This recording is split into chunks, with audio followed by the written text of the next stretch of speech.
nom a traversé le temps. What a beautiful goal from Pelé! El Rey Pelé!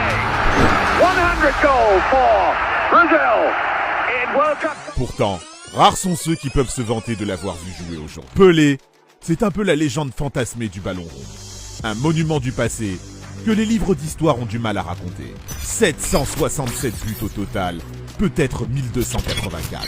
Difficile à dire, mais le Brésilien a été l'une des toutes premières icônes que le football ait jamais connues. La carrière de Pelé est un roman qui a définitivement changé l'image du footballeur à travers le monde.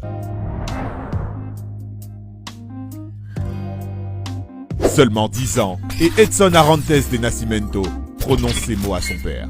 Dans les favelas de Bauru, loin des rêves de gosse, la télévision n'a pas encore fait son arrivée dans les foyers.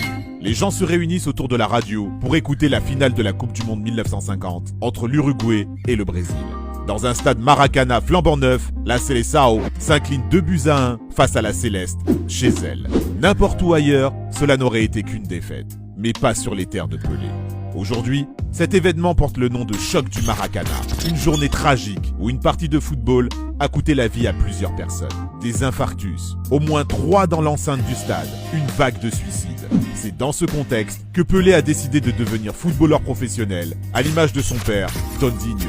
Mais à cette époque, les crampons sont encore loin du jeune Edson. Il cire des chaussures pour rapporter quelques sous à la maison. Sa mère, marquée par l'échec sportif de son paternel, a longtemps refusé de voir son fils fouler les pelouses balle au pied. Pelé devra attendre de souffler sa 16e bougie en 1956 pour rejoindre le Santos FC. Là-bas, il se révèle aux yeux du Brésil. 36 buts en 29 matchs de championnat pour sa première saison en tant que titulaire. Naturellement, il est convoqué pour la première fois en sélection nationale, un an après son arrivée dans le sud-est du Brésil.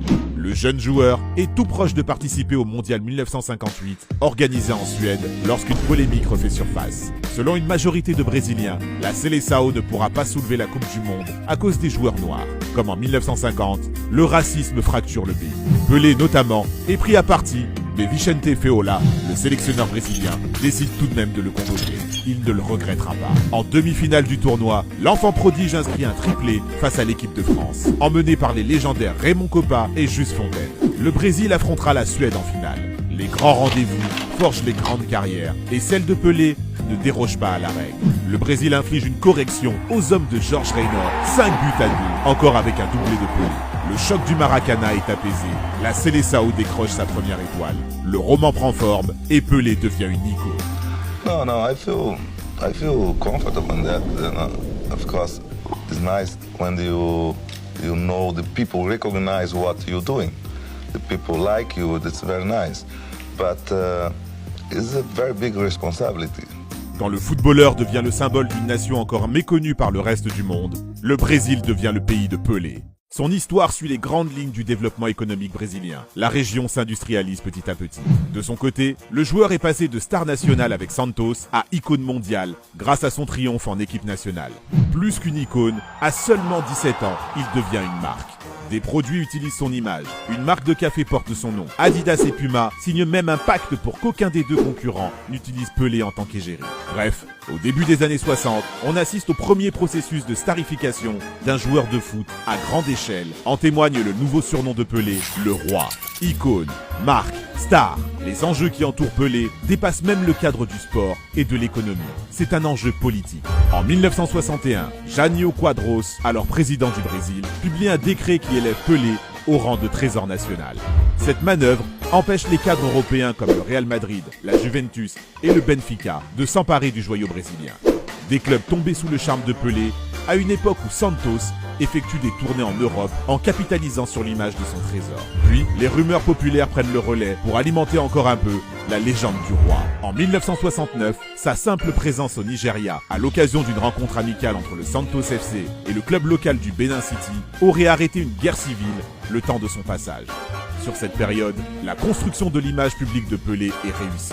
Mais en ce qui concerne le terrain, la réalité est un peu différente avec le recul. Pelé aurait atteint la barre record des 1000 buts en carrière le 19 novembre 1969 avec le Santos FC, un chiffre contesté. Pratiquement 500 de ces buts ont été inscrits lors de matchs non officiels comme des rencontres de gala, des matchs de préparation ou n'ont tout simplement pas été filmés. La Coupe du Monde 1962, elle, a bien été retransmise à la télévision. Au Chili, la Seleção obtient une deuxième étoile. En revanche, Pelé n'a joué que 2 rencontres au cours de la compétition à cause d'une blessure contractée face à la Tchécoslovaquie. Son talent connu de tous, les sélections nationales ont mis en place un plan de jeu anti-Pelé. L'idée est simple, le casser. La preuve, bis repetita, 4 ans plus tard en Angleterre. Pelé encaisse tacle sur tacle et le Brésil est éliminé en phase de groupe. Pelé annonce sa retraite internationale à l'âge de 25 ans. Plus qu'un échec, c'est le reflet d'un pays qui a perdu son sourire. Le racisme, la discrimination et la dictature. Si au début des années 60, l'euphorie s'est emparée du Brésil, en 1964, la fête est finie. Les militaires prennent le pouvoir par un coup d'État et le cours des choses empire, 5 ans plus tard, lorsqu'Emilio Médici arrive au pouvoir.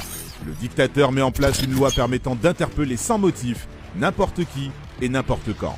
Le pays est noyé dans la violence. Contrairement à d'autres sportifs iconiques comme Mohamed Ali ou son compatriote Socrates plus tard, l'instigateur de la démocratie corinthienne, Pelé, lui, ne s'engage pas politiquement. Le symbole du Brésil reste muet et garde une image lisse. Sa notoriété publique en prend un coup. Ses performances sur le terrain vieillissent au même rythme que lui. Mais le gouvernement en place sait que le football est un instrument politique redoutable au Brésil. Leur but, faire revenir Pelé en sélection pour le mondial 1970 au Mexique. Pelé accepte de sortir de sa retraite, mais... E nem eu escalo o ministério, nem o presidente escala time. Você está vendo que nós nos entendemos muito bem. Le nouveau sélectionneur João Saldanha refuse de céder aux caprices du pouvoir. Malgré tout, cette interview suffit aux yeux de la Fédération brésilienne de football pour évincer Saldanha. Mario Zagallo, l'ancien coéquipier de Pelé en sélection, est choisi pour le remplacer à 2 mois du mondial. Pelé ira au Mexique relever le plus grand défi de sa carrière. Then for me in 70, the World Cup was more important because all country, whole Brazil waited for the championnat. Le Brésil attend, Pelé répond. Premier match, première victoire du Brésil et premier but du roi dans la compétition. La Seleção s'avance et rencontre les champions du monde en titre, l'Angleterre. Pour beaucoup, le vainqueur de cette confrontation aura de grandes chances d'aller en finale. Jairzinho délivre les Brésiliens à l'heure de jeu sur une passe décisive de Pelé. Ce sera le seul but au terme des 90 minutes. Puis la Roumanie tente de stopper la Samba en vain. 3-2. Pelé encore et toujours s'offre un doublé de plus dans sa carrière. Décrié avant le début du tournoi, même hué en sélection quelques semaines plus tôt au Chili, l'enfant prodige reprend le cœur des supporters. Même si au début des quarts, Pelé rompt le pacte sacré qu'il y avait entre Adidas et Puma avec une petite publicité clandestine. Le Brésil élimine le Pérou, mais l'heure n'est pas à la fête. Au tour suivant, c'est l'Uruguay qui attend Pelé et sa bande. Non, comme Zidane face au Brésil en 2006, il ne marque pas durant cette rencontre. Mais si une partition royale est à retenir, c'est probablement celle-ci. Clodoaldo, Jairzinho et Rivellino ont répondu à l'ouverture du score de Kubila. Le choc du Maracana est oublié. En finale, l'Italie rencontre un Brésil emmené par un Pelé déterminé. Le numéro 10 ouvre le score. L'Italie égalise, mais le roi en a décidé autrement. Gerson marque le deuxième but du Brésil avant que Jairzinho et Carlos Alberto ne soient servis par Pelé lui-même. Lorsque le coup de sifflet final retentit à l'Estadio Azteca, le Brésil est champion du monde.